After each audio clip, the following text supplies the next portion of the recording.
एखादा चित्रपट थिएटरमध्ये लागायचा असेल तर त्याची सेन्सरशिप ही घेणं गरजेचं असतं. त्याच्यामध्ये कुठल्या पद्धतीचा कंटेंट आहे, काही आक्षेपार्ह गोष्टी त्यामध्ये आहेत का हे आधी तपासल्या जातं. पण OTT प्लॅटफॉर्मवरती ज्या पद्धतीच्या वेबसिरीज येतात त्याच्यावरती पूर्णपणे अश्लीलता पसरवण्याचं काम होत आहे.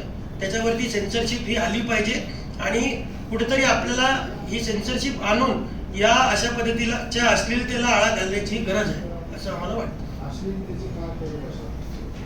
अश्लीलतेची परिभाषा म्हणजे आता जर आपण बघितलं तर या पूर्ण वेबसिरीजच्या माध्यमातून शिव्यांचं प्रमाण असेल मोठ्या प्रमाणामध्ये किंवा काय म्हणता येईल त्याला एक आक्षेपार्ह काही तिथे दृश्य दाखवण्याचं काम असेल हे मोठ्या प्रमाणात सुरू आहे.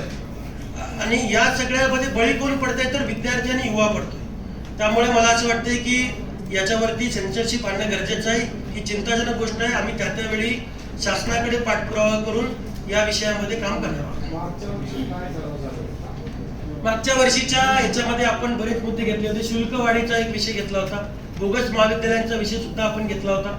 त्यामध्ये मग आम्ही नंतर पुण्यामध्ये 2 असे महाविद्यालय आयडेंटिफाय करून त्या ठिकाणी पुण्यातल्या कार्यकर्त्यांनी आंदोलनं सुद्धा केली आणि विद्यापीठाकडनं त्यांचं जे अफिलिएशन आहे ते रद्द करण्यासाठी आता आपण पाठपुरावा करतोय. असेच वेगवेगळे प्रस्ताव आपण दरवर्षी पारित करत असतो, त्यामध्ये त्याचा पाठपुरावा करत असतो. हे आमचं पब्लिक डॉक्युमेंट आहे. यामध्ये हे जे आम्ही दिलेले मुद्दे आहेत, आम्ही सांगितलेले मुद्दे आहेत, याच्यावरती विद्यार्थी परिषदेच्या पश्चिम महाराष्ट्र प्रांतातले जे 23च्या 23 जिल्हे आहेत तर त्यातले कार्यकर्ते आमचे काम करतील.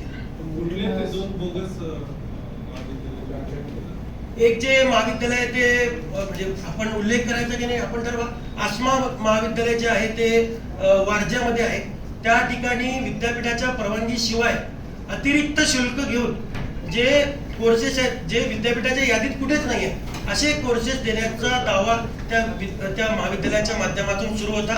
तिथं आम्ही आंदोलन केलं आणि विद्यार्थ्यांचे मला सांगायला आवडेल 1 कोटी रुपये विद्यार्थी परिषदेच्या कार्यकर्त्यांनी परत मिळवून दिले. त्यातला प्रत्येक विद्यार्थ्यांनी विद्यार्थी परिषदेचे आभार मानले. त्यामध्ये आज सुद्धा ते विद्यार्थी आमच्या चांगल्या संपर्कामध्ये. त्याचबरोबर पुण्यामध्ये कात्रज कोंडवा रोडला नाही आसमा MBA इन्स्टिट्यूट होतं. थर्ड पार्टी ज्या कॉलेजेसला ॲडमिशन होत नाही त्या कॉलेजेसला थर्ड पार्टी एज्युकेशन पार्टनर म्हणून घेतला जातो आणि तो संपूर्ण देशभरामध्ये त्याची प्रसिद्धी करतो. जेणेकरून आमचं इन्फ्रास्ट्रक्चर तर काहीच नाही आहे, पण असं चित्र रंगवलं जातं की आमचं खूप मोठं इन्फ्रास्ट्रक्चर आहे आणि आमची